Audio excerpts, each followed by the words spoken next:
Bienvenue à Vie Nouvelle en Jésus-Christ dans notre nouvelle série, les maladies du cœur, guérir des maladies du cœur. Et aujourd'hui, nous continuons notre série avec la troisième maladie. Aujourd'hui, nous parlons de la cupidité, l'amour pour l'argent. Quelqu'un a dit, cherchons l'argent. Dieu n'est pas contre l'argent, mais Dieu est contre cet amour excessif de l'argent. Bienvenue à Vie Nouvelle dans ces nouveaux numéros. Mais avant de continuer, prions le Seigneur. Seigneur, nous bénissons ton Saint-Nom et nous te recommandons notre auditoire, Seigneur. Guéris un enfant de Dieu aujourd'hui de la cupidité, de cet amour excessif de l'argent. Seigneur, toi seul peux guérir et je prie au nom puissant de Jésus-Christ de toucher une âme pour ta seule gloire et pour notre grand bien, Seigneur. Amen.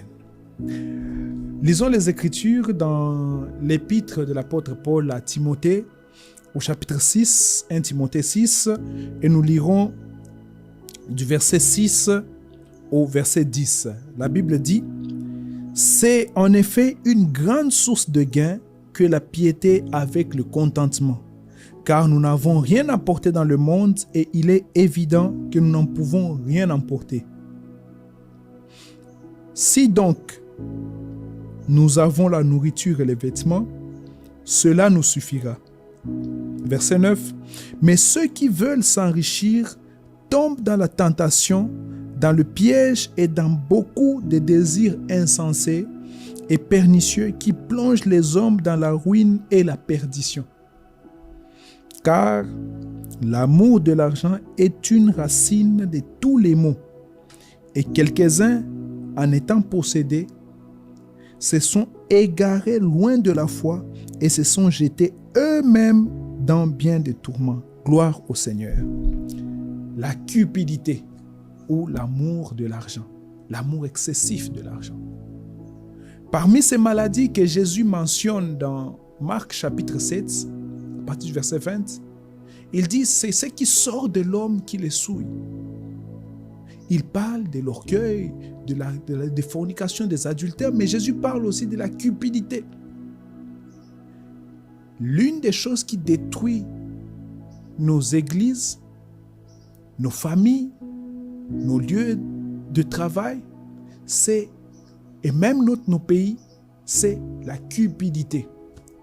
La cupidité étant déjà mentionnée comme l'un des signes de la fin des temps. Dans les derniers temps, les gens seront cupides, qui s'aimeront eux-mêmes. Il y a cette cupidité qui est en train encore de faire des rages aujourd'hui. Et l'objectif de notre exhortation, bien-aimés, aujourd'hui, c'est que Dieu vous guérisse de cet amour pour l'argent. Vous êtes prêts à tout faire pour avoir de l'argent. La cupidité. Je crois par la grâce de Jésus-Christ, par la grâce de Dieu, que la cupidité ne sera pas guérie par la médecine. Mais il y a un qui guérit cela. Jésus-Christ guérit. Mais avant de continuer, il est mieux, bien aimé, de s'identifier comme malade. De dire, Seigneur, quand je fais mon inspection, je me rends compte que j'aime beaucoup l'argent. Dieu n'est pas contre l'argent. L'argent répond à tout. L'argent peut faire beaucoup de choses, répondre à beaucoup de besoins. Quelqu'un a dit, l'évangile est gratuit, mais l'évangélisation demande des moyens. La conjoncture est tellement difficile qu'il faut avoir quelque chose. Mais bien aimé, laissez-moi vous dire aujourd'hui que cet amour exagéré que vous avez pour l'argent vous créera des troubles. Et c'est ce que nous lisons dans 1 Timothée chapitre 6. L'apôtre Paul commence par dire que c'est une source de grand bien que la piété, la crainte de Dieu, la vie de sanctification, mais avec le contentement. Nous y arriverons. Et la Bible dit que ceux qui veulent s'enrichir, verset 9, tombent dans la tentation, dans le piège, dans beaucoup de désirs insensés et pernicieux qui plongent les hommes dans la ruine et la perdition. Que des serviteurs qui sont tombés dans des choses pernicieuses juste pour l'argent. Mais vous me direz, mais pasteur, vous ne savez pas vraiment de quoi vous parlez là, pasteur. L'argent, cherchons l'argent, quelqu'un a dit. Nous sommes conscients de cela, bien-aimés. Mais cet amour de l'argent, Jésus dit, on ne peut pas servir maman et Dieu. On aimera l'un et on haïra l'autre. L'amour de l'argent a séparé des foyers. Des enfants se sont entretués juste à cause de l'argent. J'ai vu des serviteurs se perdre, fabriquer des choses pour avoir de l'argent. Et parmi les grands problèmes que nous avons dans la maison de Dieu aujourd'hui, c'est la cupidité. Mon père spirituel m'a dit une fois, pasteur, si tu veux avoir des problèmes avec des frères, expose-les à l'argent. J'ai vu des frères bien soumis à l'église, des frères parfaits, impeccables. Mais quand vous les exposez à l'argent, des frères deviennent pleins d'explications. Et quand je vous prêche cette parole aujourd'hui, bien-aimés, ce n'est pas en ignorant les besoins qu'il y a, la conjoncture qu'il y a, mais c'est en mentionnant le danger que cette cupidité que vous avez commencé à développer, cet argent que vous commencez à mettre avant toute chose, et surtout les dangers que cela a sur votre éternité. La Bible dit qu'ils se sont plongés dans beaucoup de désirs insensés. Ils sont tombés dans la tentation, dans le piège des désirs insensés, pernicieux, qui plongent les hommes dans la ruine et la perdition. Et la Bible dit que beaucoup se sont éloignés et se sont jetés eux-mêmes dans le tourment. Quand nous parlons de cet amour, de la cupidité, nous voyons le cas de Géasi, futur successeur d'Élisée, grand ministère, celui qui avait la double portion de l'esprit qu'il y avait sur Élie. Mais Géasi est derrière le lucre.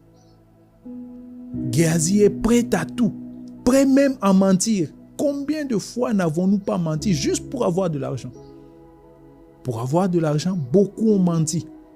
Les gens se sont trahis. Les gens ont été déloyaux juste pour l'argent. Des sœurs à l'église ont laissé la porte ouverte à l'impudicité, à la fornication pour l'argent. Des frères sont devenus des mercenaires à l'église à cause de l'argent.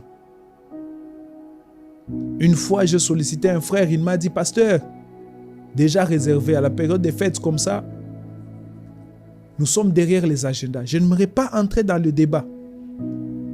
Mais bien aimé, j'aimerais parler de ce que le danger représente, de ce que cela représente quand nous devenons si attachés à l'argent.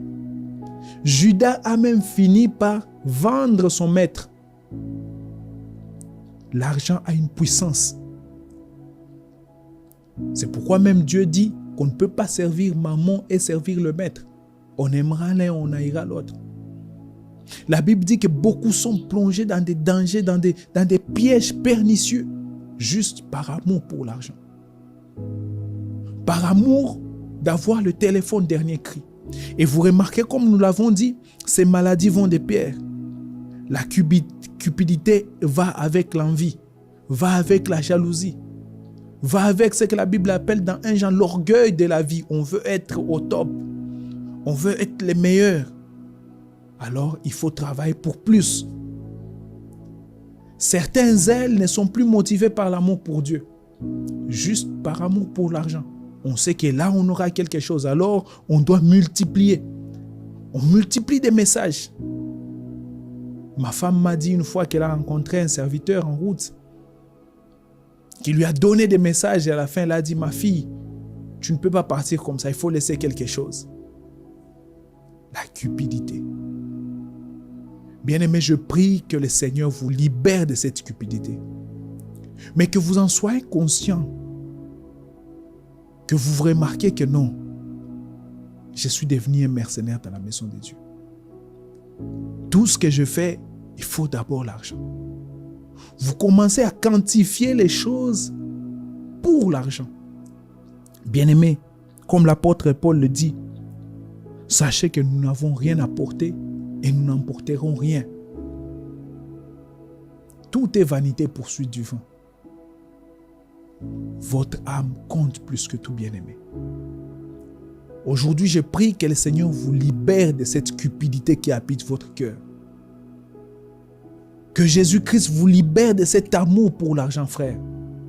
Tout ce que vous faites maintenant, c'est l'argent. Vous êtes même prêt à vendre le maître. Vous êtes même prêt à toucher à tout, au fétiche, à l'occultisme, juste parce que vous voulez avoir la voiture dernier cri.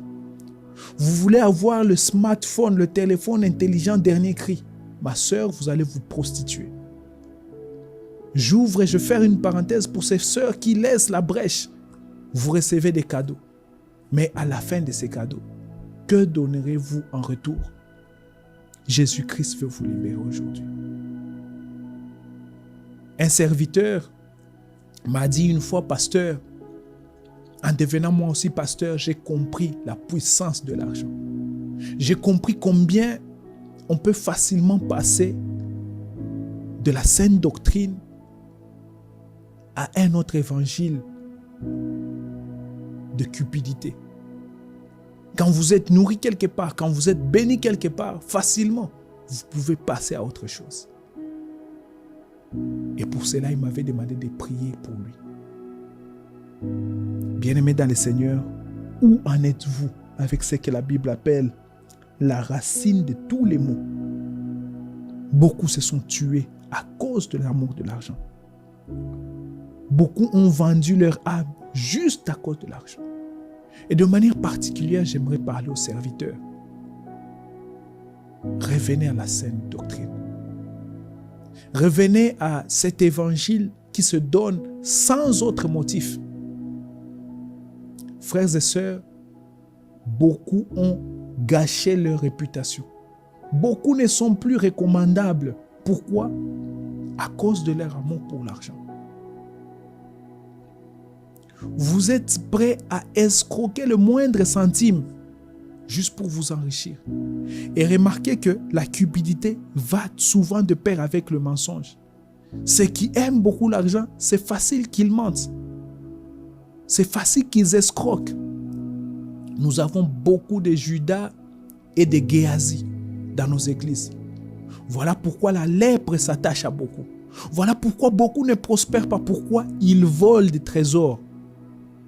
Bien-aimés, je prie, je lève ma main et je prie que le Seigneur vous libère de cette cupidité au nom puissant de Jésus-Christ. Et comment allez-vous lutter contre cette cupidité? La Bible donne la clé. Au verset 6 d'Un Timothée chapitre 6. C'est en effet une grande source de gain que la piété avec le contentement. Contentons-nous de ce que nous avons. J'aime beaucoup ce que l'apôtre Paul dit, car nous n'avons rien apporté dans le monde et il est évident que nous n'en pouvons rien emporter. Si donc nous avons la nourriture et les vêtements, cela nous suffit. Si donc nous avons la nourriture et les vêtements, cela nous suffit. Si donc j'ai mon argent de transport, cela me suffit. Et si même il m'arrivait de manquer, Seigneur, aide-moi à me contenter de ce que j'ai. Contentez-vous de ce que vous avez. Contentez-vous d'être ce pasteur de cette petite église. Dieu vous appelle à des grandes choses, mais pour l'instant, contentez-vous de ce que vous avez. Contentez-vous du salaire de votre mari, chère femme mariée. Contentez-vous des moyens de vos parents, chers enfants. N'essayez pas d'envier, n'enviez pas au dehors. Vous tomberez dans des pièges, vous tomberez dans la perdition. Et la Bible dit au verset 10, quelques-uns étant possédés se sont égarés loin de la foi et se sont jetés eux-mêmes dans bien des tourments. Beaucoup sont dans bien des tourments. Pourquoi? Parce qu'ils ne savent pas se contenter de ce qu'ils ont comme moi. Ma prière aujourd'hui est que vous vous contentiez de ce que vous avez. Contentement. Soyez heureux avec ce que vous avez. Il arrivera un moment où ce que vous enviez, ce que vous convoitez, vous en aurez tellement. Judas a perdu sa vie en étant derrière le lucre. Géasi a ramassé la lèpre de Naaman en étant derrière le lucre. Que le Seigneur nous aide et qu'il nous guérisse de cette cupidité qui n'est pas facile d'éviter, mais que par Jésus-Christ, nous sommes capables de vaincre cette cupidité. Et lui seul nous aide aujourd'hui. Lui seul nous remplira de cet amour pour lui. Quand les intérêts de Christ passeront au devant, alors de moins en moins nous tomberons dans la cupidité. Que le Seigneur nous aide. J'ai toujours été marqué par l'exemple de ce serviteur avec lequel j'aimerais conclure. Il est allé prêcher une fois quelque part et en rentrant curieusement, il n'avait que son argent de transport aller et retour.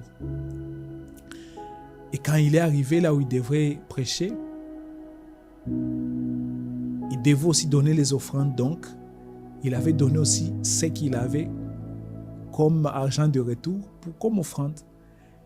Et quand il est rentré, curieusement, il n'avait rien reçu en retour.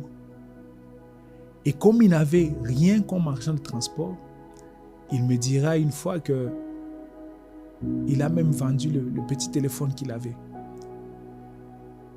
Et il était injoignable pendant un moment parce que il n'avait rien avec lui. Et son témoignage m'avait tellement édifié de voir que malgré le faible moyen qu'il avait, il ne s'était pas lassé pour dispenser le message de Dieu comme il le fallait.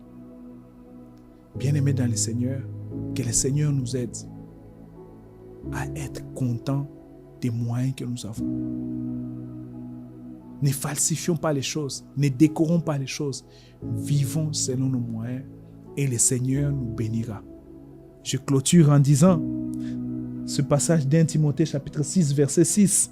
C'est en effet une grande source de gain que la piété, la crainte de Dieu, la vie de sanctification avec contentement.